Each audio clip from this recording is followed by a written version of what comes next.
Well, let me begin by saying what a pleasure it is for me to be back here in Austin, Texas.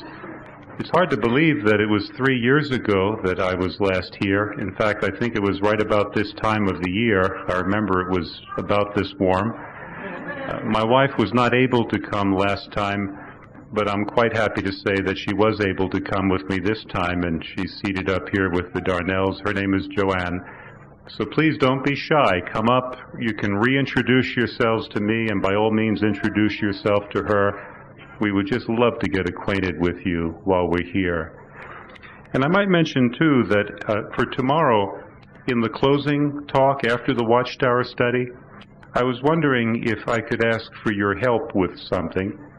We're always interested in feedback from the friends as to what we publish.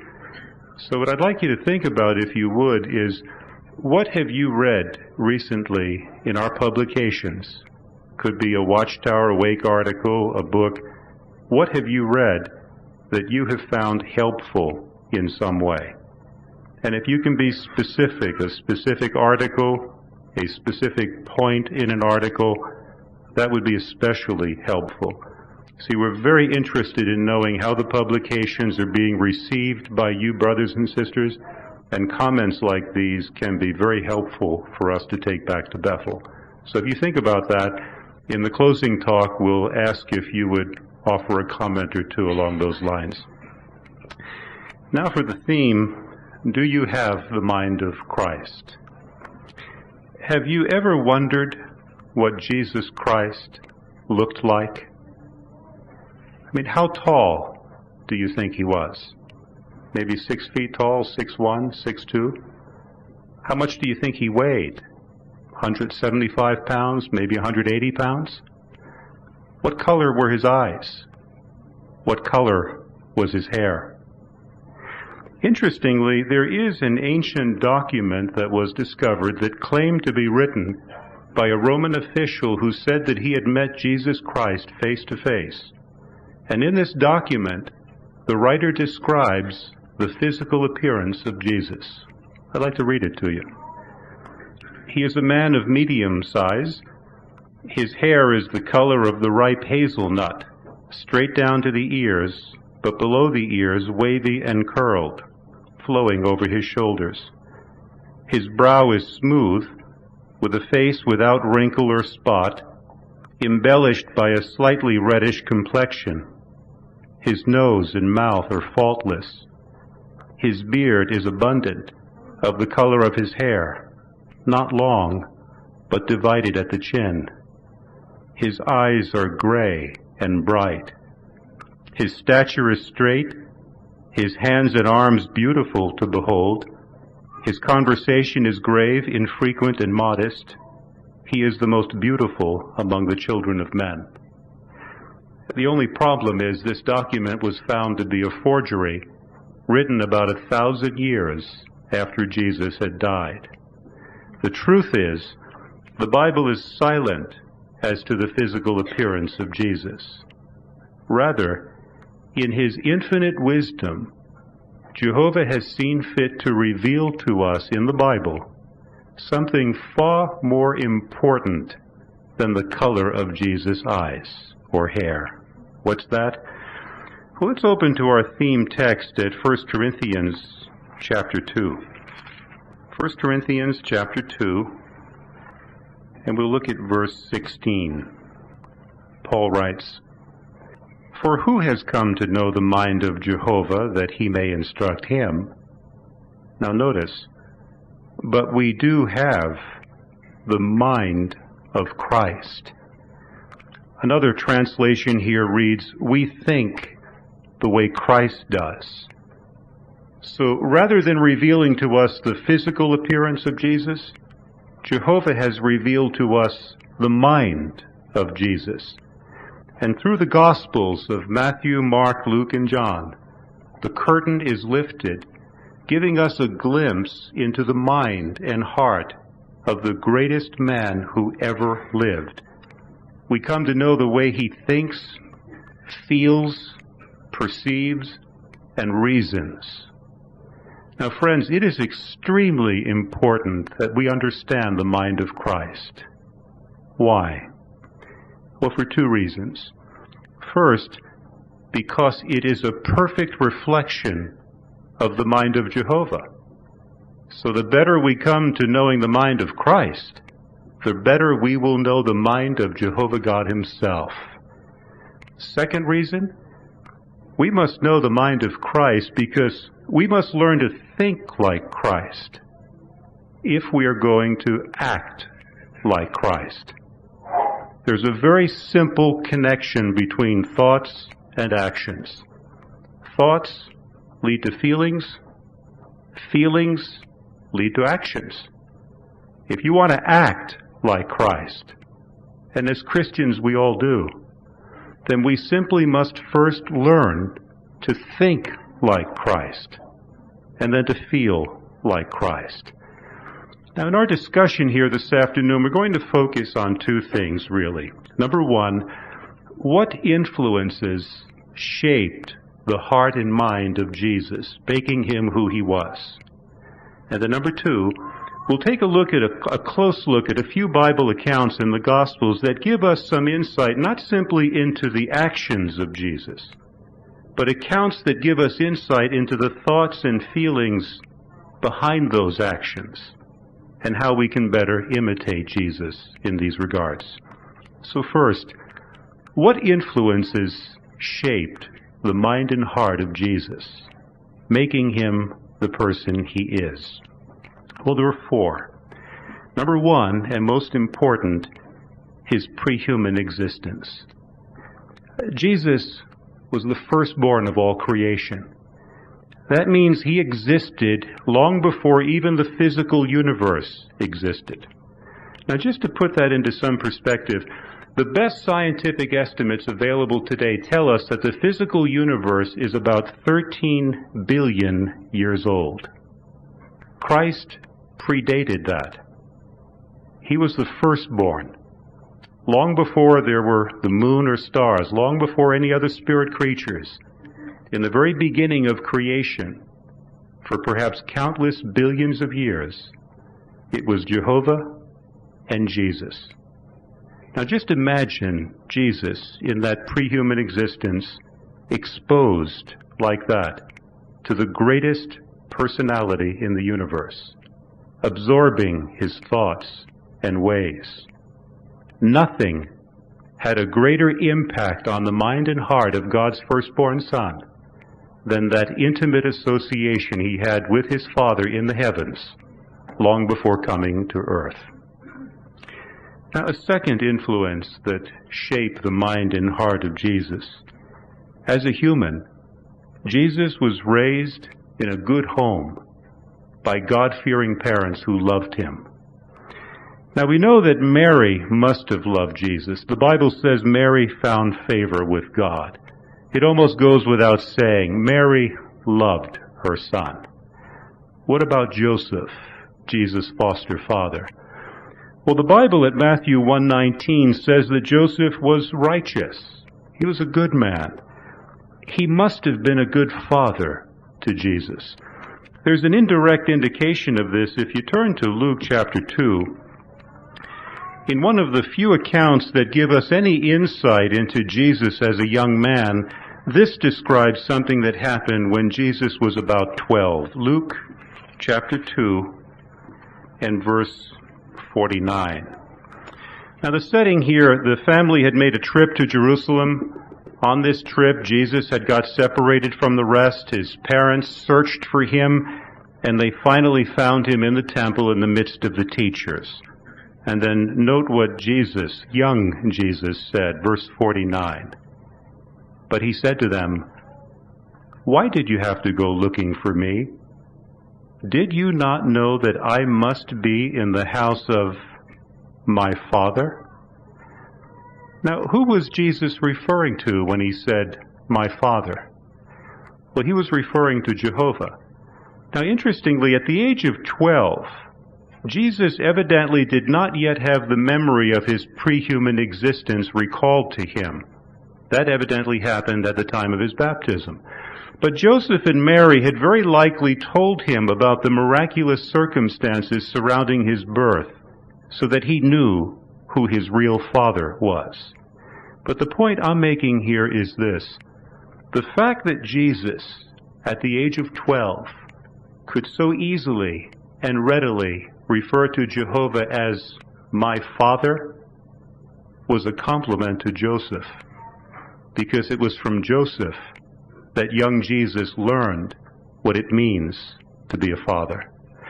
I mention that because individuals who've been raised in an abusive environment, individuals who had an abusive father, very often can find it difficult to relate to Jehovah as a father.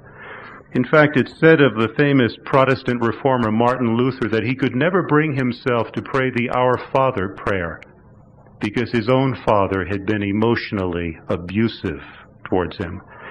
I was talking with a sister just yesterday, 32 years old, doing beautifully in the truth. This sister loves Jehovah. But she told me that she cannot think of or refer to Jehovah as her father. And the reason? Because from when she was 6 years of age until she was 15, her father, an alcoholic, was physically abusive and would kick her and hit her repeatedly. That man failed miserably at being a father, and in the process, he destroyed for her the concept of father as a positive one. But again, the fact that Jesus, at the age of 12, could so easily and readily refer to Jehovah as my father was a compliment to Joseph, because it was in the warmth of Joseph's home in Nazareth that young Jesus learned the meaning of the word father. And undoubtedly this had an influence on his mind and heart. Now, a third influence that shaped the mind and heart of Jesus: he was evidently born into a poor, ordinary family. Now, we know the family started off poor because of the offering that Mary brought to the temple for young Jesus when just an infant, some turtle doves. This was the offering of the poor. Now, if the family started off poor, it obviously remained poor because children, one after another, started coming along. After Jesus, Joseph and Mary had at least 6 other children by natural means. The Bible names 4 brothers of Jesus, and it uses sisters in the plural, so there had to be at least 2. So besides Jesus, there had to be at least 6 other children. So you're talking about at least 7 children, plus mom, plus dad, a family of at least 9. Now, to support this large family, Joseph worked at what was a very ordinary trade in the first century. He was a carpenter. And the indications from the Bible are that Jesus worked right along his foster father, right alongside him, learning the trade. And Jesus evidently mastered the trade, because later the Bible refers to Jesus not only as the carpenter's son, but it also refers to him as the carpenter. But again, just think for a moment about what that meant for Jesus as a young man growing up. I mean, carpenters in Bible times, they made things with their hands that they sold to other people. Furniture, farming implements. So picture Jesus working alongside Joseph in the family business, seeing firsthand what was involved in providing for a family, making ends meet, dealing with customers, some of whom may not have been satisfied at first. Here, the man with the greatest mind earned his living, Jesus did, with his hands and not with his mind. Jesus learned the life of ordinary people, and that evidently had an impact shaping his mind and his heart. Now, a fourth and final influence that had some bearing on Jesus' mind and heart: as a human, Jesus knew the pain of losing a loved one in death. Why do we say that? Because the indications are that his beloved foster father Joseph must have died before Jesus died. How do we know? Well, for one thing, when Jesus was hanging on that stake, you'll recall he entrusted the care of his mother Mary into the hands of the Apostle John rather than into the hands of his siblings. And Jesus would not have done that had his father Joseph still been alive. But there are indications that Joseph may have died long before that. I mean, at the very start of Jesus' ministry, when he went to that wedding feast in Cana, where he performed his first miracle, there's no mention of Joseph being present on that occasion. And Mary acted with some authority because the Bible says she directed those ministering to do what her son would tell them, something she likely would not have done had her husband Joseph been present. The last direct mention of Joseph in the Bible is in the account we read a moment ago, when Jesus was 12. What does that suggest? Well, what it indicates, friends, is that sometime between when Jesus was 12 and 30, Joseph, his foster father, likely had died. Now think about what that meant for Jesus. I mean, watching his mother grieve the loss of a loving husband. And what about Jesus? The grief at losing the man who had been a father to him on earth. These were feelings that Jesus had never experienced firsthand before. I mean, during all those billions of years in the heavens alongside his Father, he could not have known what it feels like as a human to lose someone close to you, someone you love, until he lost someone like Joseph, his foster father. Now, these four influences, the association with Jehovah in his pre-human existence, being raised as a human in a good home by God-fearing parents who loved him, being born into a poor, ordinary family, and experiencing firsthand the pain of losing a loved one in death, these four influences shaped the mind and heart of Jesus, giving him an insight and depth of feeling that no other human has ever had or ever will have. Now remember, if we're going to act like Jesus, we've got to learn first how to think like Jesus and how to feel like Jesus. So let's take a look at a few Bible accounts that give us some insight into the thoughts and feelings behind the actions of the greatest man who ever lived. The first account is found at Mark chapter 8. And this one illustrates that Jesus was considerate of others. He considered the feelings of others and then acted in ways that spared their feelings. Now the setting here, this involved Jesus and a certain blind man. It begins with verse 22. This account in Mark about Jesus healing this blind man is one of two miracles that are unique to the Gospel of Mark. The other one, mentioned in chapter 7, is of a deaf man who Jesus healed, and that one too is only found in the Gospel of Mark. But now regarding this blind man, let's pick up the account. Mark chapter 8, starting with verse 22. Now they put in at Bethsaida. Here people brought him a blind man, and they entreated him to touch him. And he took the blind man by the hand, brought him outside the village, and having spit upon his eyes, he laid his hands upon him and began to ask him, "Do you see anything?"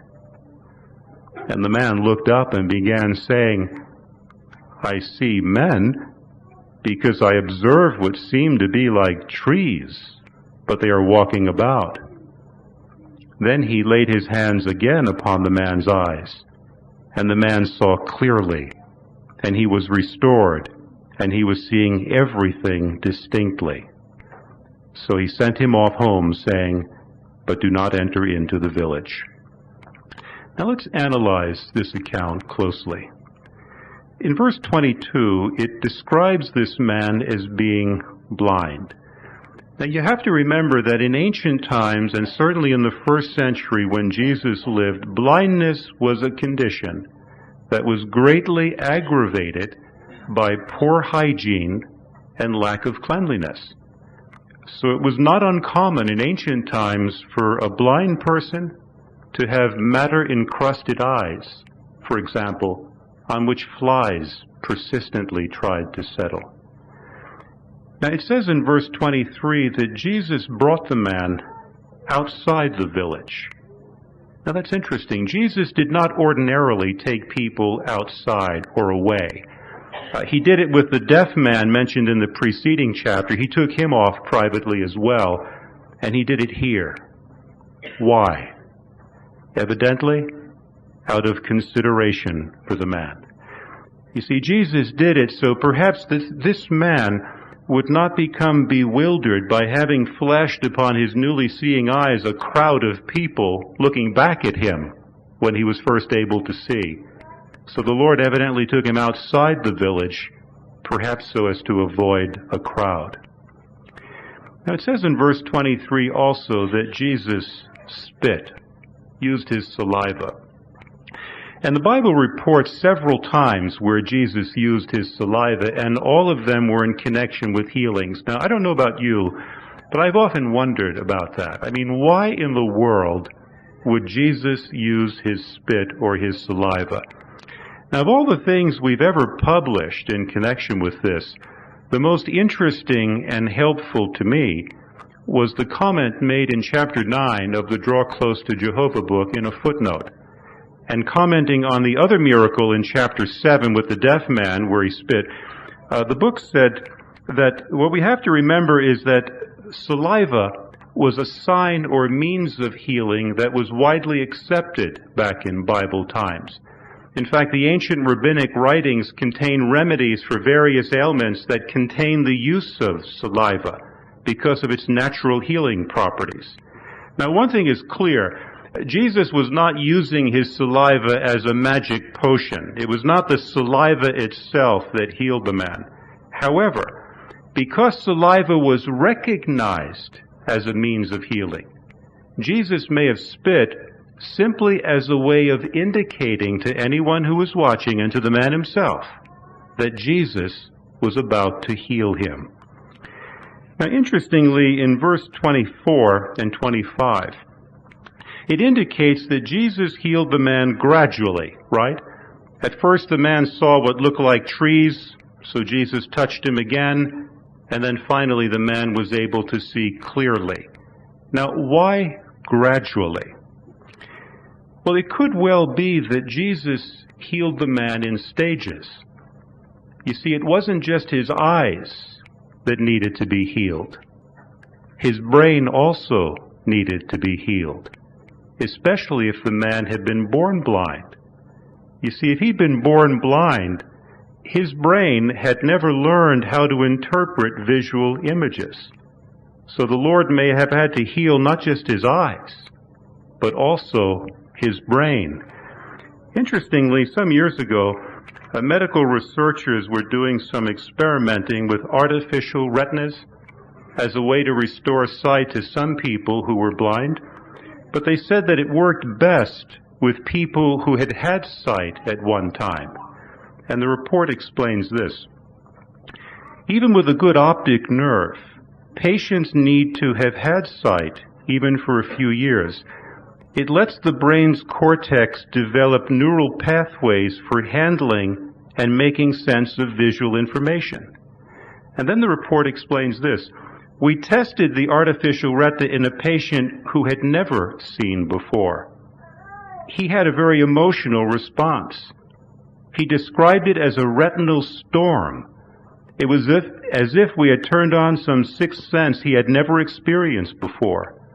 We had to stop the experiment, and since then, we've never tested a similar patient. So if that man had been born blind, then Jesus may well have had to heal his brain and then heal his eyes. And then Jesus so considerately helped a man who was used to being in darkness to gradually adjust to the shock of suddenly seeing a sunlit and complex world. Now, what does this account teach us about the mind of Christ? Well, for one thing, we see that Jesus was considerate of this man. he was considerate of others. And this consideration moved Jesus to act in ways that spared their feelings or eased their discomfort. Now the question is, do you have the mind of Christ? Well, if so, we have to be considerate of the feelings of other people. How can we do that? Well, let's start with elders. Elders, are you considerate of the feelings of your brothers and sisters? How can you show that you are? Well, for one thing, when giving counsel to your brothers, let them keep their dignity. I might tell you about something that happened in our congregation many years ago. After a meeting one night, a service meeting, a sister came up to an elder and asked if he would be willing to speak with her and her husband, but she quickly said, "But not here tonight. Would you please come to our house tomorrow night?" And the elder said, "Sure. May I ask why you don't want to talk tonight?" And she said something very interesting to the brother. She said, "Well, if we go in the back room with you tonight, others will see, and maybe some will draw the wrong conclusion. We're just having a little trouble getting along, that's all." So out of consideration for their feelings, the brother agreed to go to their home the next evening. He let them keep their dignity. Elders, if you're considerate of the feelings of your brothers, when giving talks about doing more in the ministry, consider the feelings of those in the audience who may want to do more, but who feel guilty because their health or other circumstances don't allow them to do so. When preparing your talk, ask yourself, if I were older and feeling guilty because I can't do more, how would I feel sitting in the audience and listening to this talk? You see, it's a matter of being considerate of the feelings of your brothers. Parents, are you considerate of your children's feelings? Your children have feelings, and the Bible says that you should consider their feelings. For example, Colossians 3:21, "Do not be exasperating your children, so that they do not become downhearted." Or as Philip's translation puts it, "Don't overcorrect your children, or you will take all the heart out of them." I'll never forget something my wife and I witnessed many years ago. We were invited to the home of this family for a meal. It was a mother, father, 3 children. My wife and I were seated around this big table. And during the course of the meal, a little boy, just 3 or 4 years old, horsing around with his sisters, accidentally knocked over a glass of milk. Well, you had to hear the way the father lit into that little boy. I mean, calling him stupid, clumsy. The little boy's face turned beet red. He looked like he wanted to crawl into a hole and just die. And I remember thinking, if correction was needed, and I'm not certain that it was needed, but if correction was needed, then why couldn't the father do what Jesus did with the blind man? Take him away outside and then deal with the matter, rather than humiliating the little boy in front of the visitors. It's a matter of being considerate of the feelings of your children. How about you children here today, you young ones? Let me talk to you for just a moment. Are you considerate of your parents' feelings? You know, you young ones may not realize it, but you have the ability to bring your parents more joy than any other human can bring them. That's how much they love you. But you know, the opposite of that is also true. You have the ability to hurt your parents more deeply than any other human can hurt them if you choose a wrong course.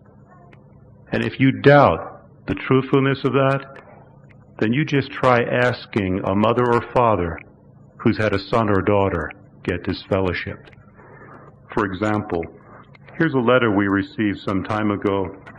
This mother writes in, pours out her heart. She and her husband raised 5 children. Most of them did okay with the truth. but one of them did not. Let me read to you what this mother says, and she got rather graphic, but again, it reveals what's in her heart. She wrote, "When a parent puts out their best and does everything he can in order to ensure a happy family life, and any of the children, even if it is just one, goes astray, it is as though he cut your chest open with a jagged knife, put his hand in and ripped your heart right out of your chest. The pain is so bad that you can't imagine the death of that child hurting worse. It changes your entire life. It changes your entire outlook on life." Now, you youngsters, remembering this can be a powerful defense against temptation. And you are going to be tempted. It could be at school, at work, tempted to use drugs or sexual immorality. And when you face such temptations, you just think about this. Think about the pain that you would see in your mother's eyes. Think about the hurt and disappointment that you would see on your father's face. You see, knowing that if you sin, you will break their hearts can be a powerful defense against temptation. Now, let's take this one step further. How can all of us show consideration for Jehovah's feelings? You know, we sometimes forget, but our God has feelings. I mean, we have feelings. We're made in His image. He has feelings. The Bible says we can make His heart rejoice, but it also indicates that we can make Him feel hurt at His heart. We might put it this way. Since God is love, and since our actions can affect His feelings, when you sin, you break not only Jehovah's law, you also break His heart. Now, remembering that can again be a powerful deterrent to sin. The point is, if, like Christ with the blind man, we learn to think about the feelings of others, then we will act in ways that spare their feelings. It's all about cultivating the mind of Christ. Let's take a second account. This one illustrates that Jesus was approachable. And this was no more beautifully demonstrated than when Jesus encountered a certain leper. We might turn to Mark chapter 1. As you read through the Gospels, you can't help but be impressed that people, all kinds of people, freely approached Jesus. Why? Very simple. Because they sensed that He deeply cared and that He would not turn them away. And again, this was beautifully illustrated when Jesus encountered a certain leper. Now, this miracle of Jesus and the leper is recorded by three of the Gospel writers, Matthew, Mark, and Luke. However, of the three, only Mark tells us what Jesus was thinking and feeling when dealing with this leper. The others don't mention that. Now, that's not surprising, because the indications are that Mark got the information for his gospel from the Apostle Peter. And Peter, as you know, was a man of deep feelings and emotions. So after some of these miracles, if Peter was present, you could almost imagine Peter coming up to Jesus afterward and asking Him, "Lord, what were you thinking when you touched that man or when you healed that woman? What was going on in your mind and heart?"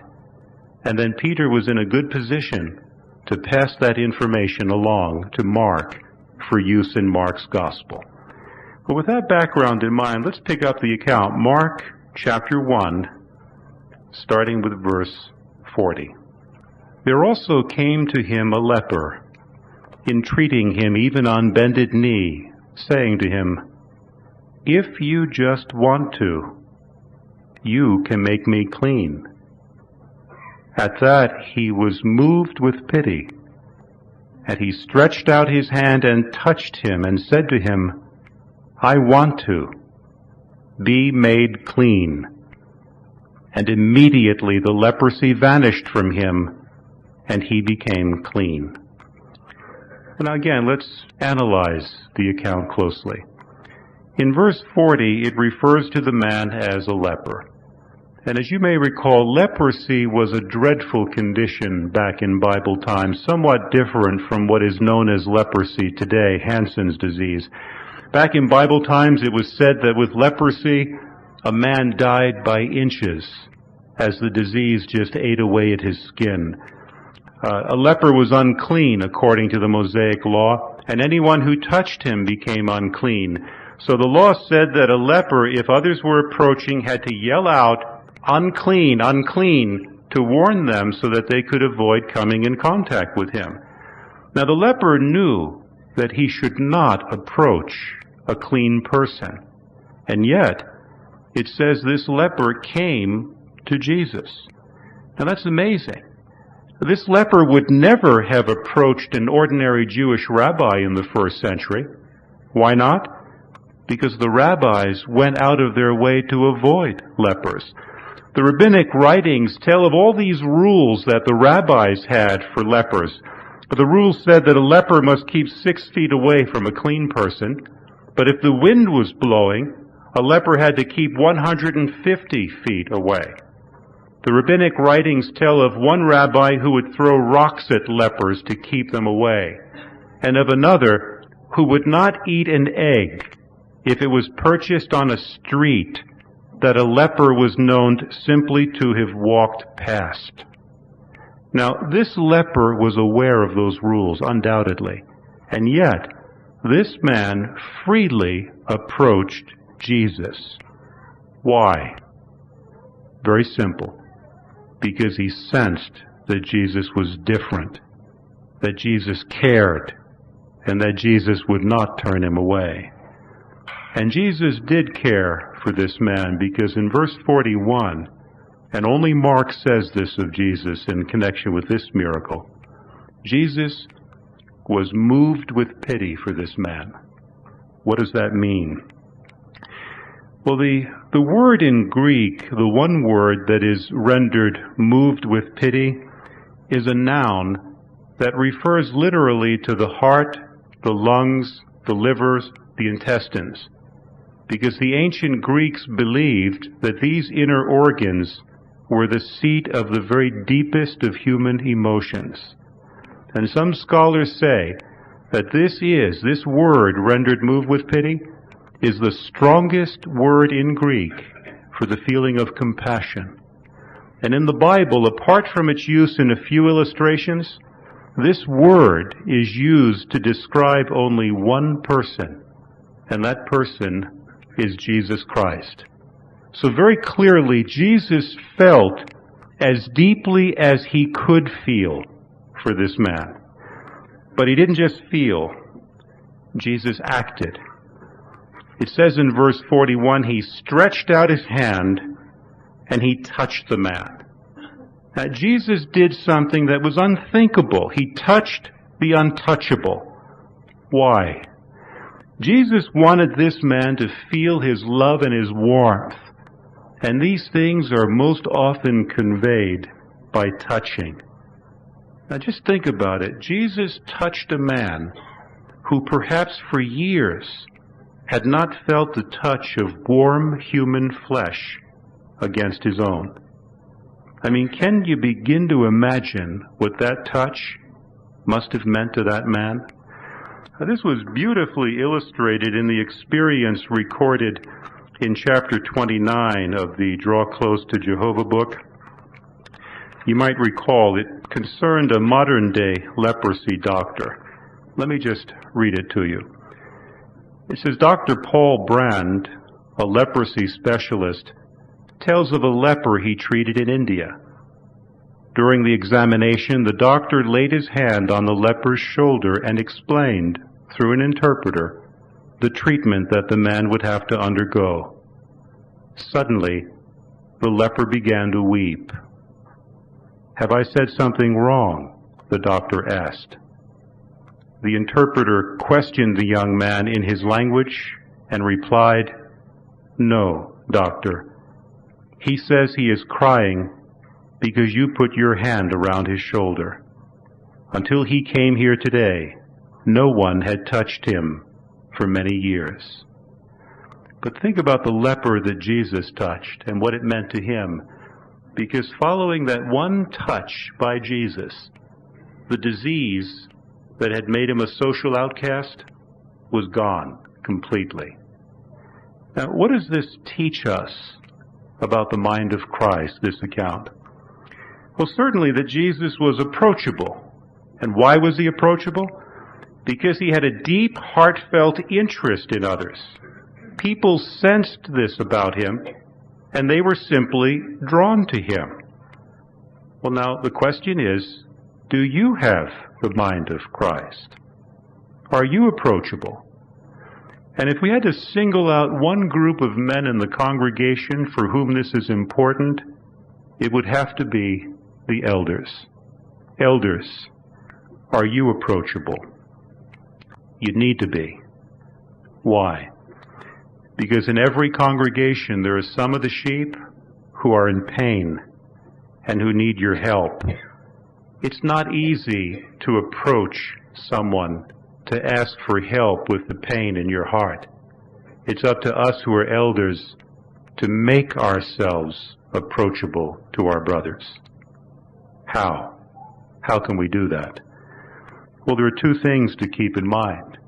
Number one, like Jesus, you must cultivate a sincere, genuine interest in your brothers and sisters. And number two, don't always be too busy. You must be willing to give of yourself on their behalf.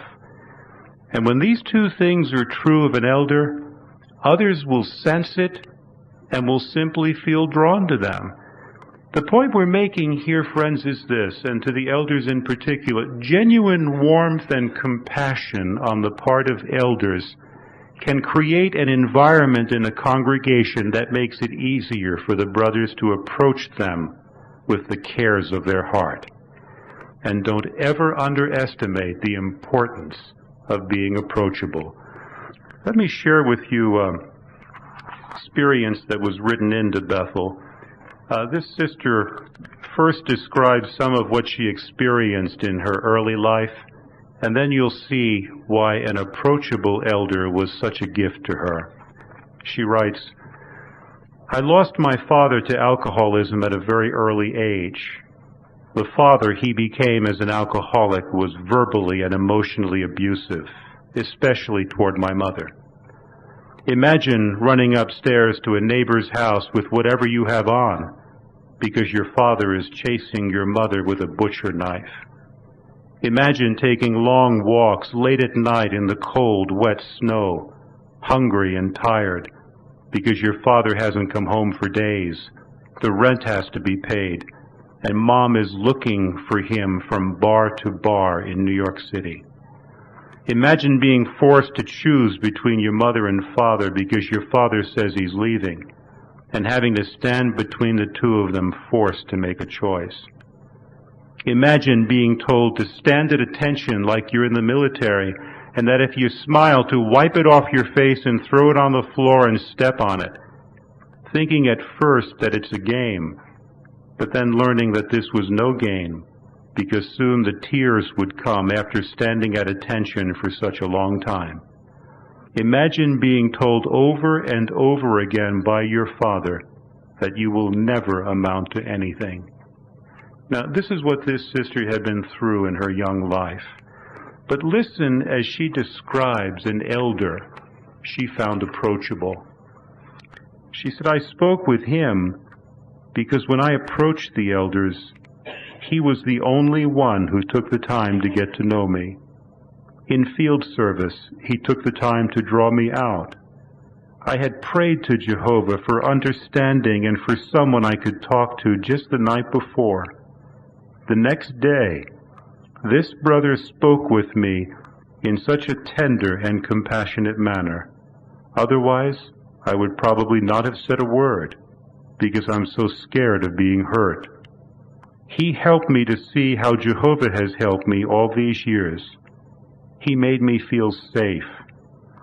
He was the third person in my life I've told about being molested, and the only male figure. I am thankful to Jehovah for sending him to me. Elders like this are a treasure.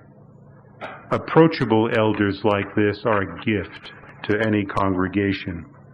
The point is, brothers, if, like Christ, we cultivate a deep, heartfelt interest in others, it will be reflected in our words, our facial expression, our overall manner, all of which will make us more approachable to our brothers, like Jesus was to that leper. Now, a third and final account we'll look at that illustrates the mind of Christ, the thoughts behind the actions, is found at Luke chapter 22. Now, this one illustrates that Jesus believed in his disciples. He had faith in them. He had confidence in them. And he let them know it. This was very nicely illustrated in a conversation Jesus had with Peter the night he died. Luke chapter 22, and we'll look at verses 31 and 32. Luke writes, "Simon, Simon," that of course is Peter, "look, Satan has demanded to have you men to sift you as wheat. But I have made supplication for you that your faith may not give out. And you, when once you have returned, strengthen your brothers." Now, by these words, Jesus was expressing tremendous confidence in the Apostle Peter. How so? Well, look carefully at the verse. You'll notice in verse 31 that the pronoun you is printed with all capital letters, right? But then in verse 32, the pronoun you is printed with all lowercase letters. Why? Well, the word you in English can be either singular or plural, right? You can say all of you, and the word you is referring to perhaps 100 people. Or you can point to someone and say you. In that case, it refers to one individual. Well, the New World Translation, whenever the pronoun you is plural, referring to more than one, it's printed with all capital letters. And whenever it's singular, referring to one individual, it's printed with all small letters. Now, with that in mind, when you look back at the verse, it takes on a whole different meaning.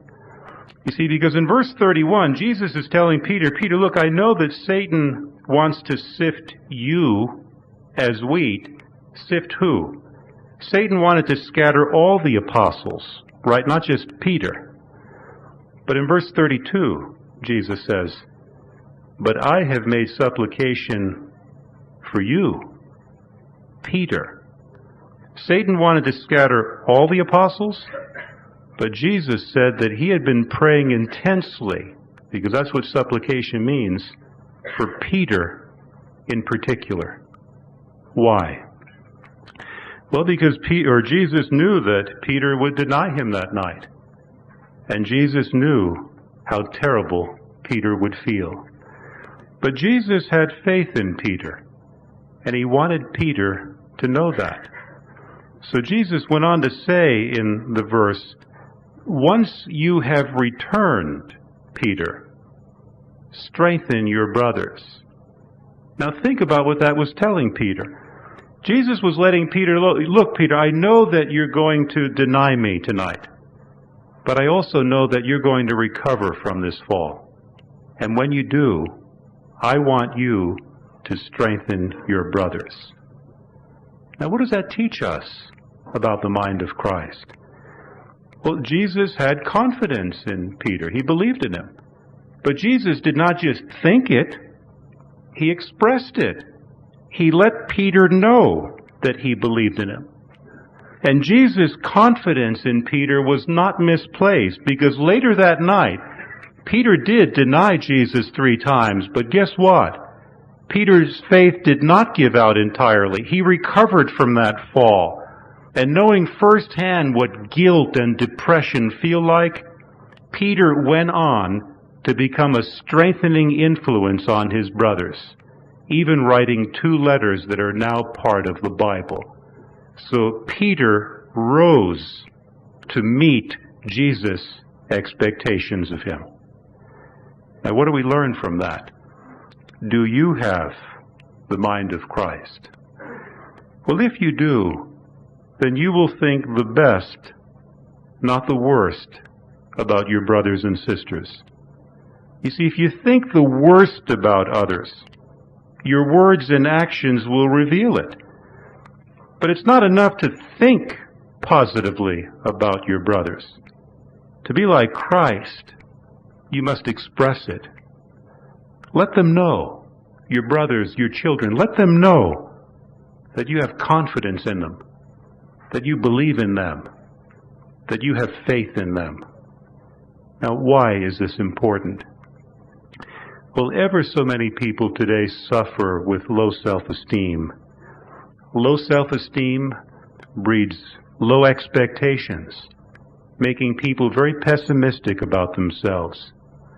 By expressing confidence in others, your brothers, your children, you can actually draw out the best in them. You see, people change or grow when they know that there's someone standing by them who believes in them, has faith in them, has confidence in them. And this is especially true of children. I'd like to share with you a very touching experience that illustrates the power of believing in children, expressing confidence in them. This involved a young man named Teddy and his school teacher. And the teacher, later in life, in looking back, wrote about what happened. And the teacher said this: "From the first day Teddy stepped into my classroom, I disliked him. He was dirty, not just occasionally, but all the time. His hair hung low over his ears, and he actually had to hold it out of his eyes as he wrote his papers in class. 2, he had a peculiar odor about him which I could never identify. His physical faults were many, and his intellect left a lot to be desired. By the end of the first week, I knew that he was hopelessly behind the others. Not only was he behind, but he was just plain slow. I began to withdraw from him immediately. He knew I didn't like him, but he did not know why. Nor did I know then or now why I felt such an intense dislike for him. All I know is that he was a little boy no one cared about, and I made no effort in his behalf. The days rolled by, and I continued marking happily with my red pen. As the end of the year approached, I knew that Teddy would never catch up in time to be promoted to the 6th grade. He would have to be a repeater. To justify myself, I went to his cumulative folder from time to time. He'd had very low grades for the first 4 years, but not grade failure. The 1st grade report card said, "Teddy shows promise, but has poor home situation." The 2nd grade report, "Teddy could do better. Mother terminally ill. He receives little help at home." The 3rd grade report, "Teddy is a pleasant boy, slow learner. Mother passed away at the end of the year." The 4th grade report, "Very slow, but well behaved. Father shows no interest." Teachers always get gifts at the end of the year, but mine that year seemed bigger and more elaborate than ever. Teddy's gift wasn't the last one I picked up. In fact, it was in the middle of the pile. Its wrapping was a brown paper bag, and it was stuck together with masking tape. As I removed the last bit of masking tape, 2 items fell to the desk. A gaudy rhinestone bracelet with several stones missing, and a small bottle of dime store cologne, half empty. I could hear the snickers and whispers, and I wasn't sure I could even look at Teddy. "Isn't this lovely?" I asked, putting the bracelet on my wrist. "Teddy, would you help me fasten it?" I continued to open the gifts until I reached the bottom of the pile. We ate our refreshments and the bell rang. The children filed out, but Teddy waited at his desk. When they all left, he walked toward me. "You smell just like my mom," he said softly. "Her bracelet looks real pretty on you too. I'm glad you liked it." Teddy left quickly. I locked the door, sat down at my desk, and wept, resolving to make up to Teddy what I had deliberately deprived him of, a teacher who cared. I stayed every afternoon with Teddy from the beginning of the new year until the last day of school. Slowly but surely he caught up with the rest of the class. Gradually there was a definite upward curve in his grades. He did not have to repeat the 5th grade. In fact, his final averages were among the highest in the class, and although I knew he would be moving out of state when school was out, I was no longer worried for him. Teddy reached a level that would stand him in good stead the following year, no matter where he went. I did not hear from Teddy until 7 years later, when his first letter appeared in my mailbox. "Dear Miss Thompson, I just wanted you to be the first to know. I will be graduating 2nd in my class next month." 4 years later, Teddy's 2nd letter came. "Dear Miss Thompson, I wanted you to be the first to know. I was just informed that I'll be graduating 1st in my class. The university has not been easy, but I liked it." And then finally Teddy's 3rd letter came. "Dear Miss Thompson, I wanted you to be the first to know. As of today, I am Theodore J. Stallard, M.D. How about that? I'm going to be married in July, the 27th to be exact, and I wanted to ask if you could come and sit where my mom would sit if she were here. I'll have no family, as Dad died last year." The power of believing in children or others is awesome. Children will live up or down to your expectations. The point is, if, like Christ, you believe in others, have confidence in others, including your children, then you will treat them in ways that help them to grow into the finest Christians they can be. It's all about cultivating the mind of Christ. So by way of review, why is it important to know the mind of Christ? 2 reasons. Number 1, because it's a reflection of Jehovah's mind. And number 2, because we must learn to think like Christ if we're going to act like Christ. What influences shape the mind and heart of Jesus? Well, we analyzed 4. Number 1, the intimate association he had with Jehovah in his pre-human existence. Number 2, as a human, he had God-fearing parents who loved him. Number 3, he was born into a poor, ordinary family where he learned the life of common people. And number 4, he knew the pain of losing a loved one in death, evidently losing his beloved stepfather, Joseph. What glimpses have we had into the mind of Christ? Well, we've only scratched the surface here today. We only looked at 3 accounts. We noted first with the blind man that Jesus was tenderly considerate of others, and that moved him to act in ways that spared their feelings or eased their discomfort. We learned from his dealings with the leper that Jesus was easy to approach because Jesus sensed that, or people sensed, that he deeply cared about them. And from what he said to Peter, we learned that Jesus believed in his friends. And he didn't just feel it. he expressed that confidence. And then Peter, for example, rose to meet his expectations. So while it's true that we do not know what Jesus looked like, I mean, we don't know the color of his eyes or hair, we don't know how tall he was, how much he weighed. Maybe when Joseph or John the Baptizer come back in the resurrection, we can ask them to describe Jesus, or maybe even draw us a picture of what he looked like. But meanwhile, how thankful we should be that in his infinite wisdom, Jehovah saw fit in his word to reveal to us something far more important than what Jesus looked like, and that is the mind of Christ, the way he thinks and feels.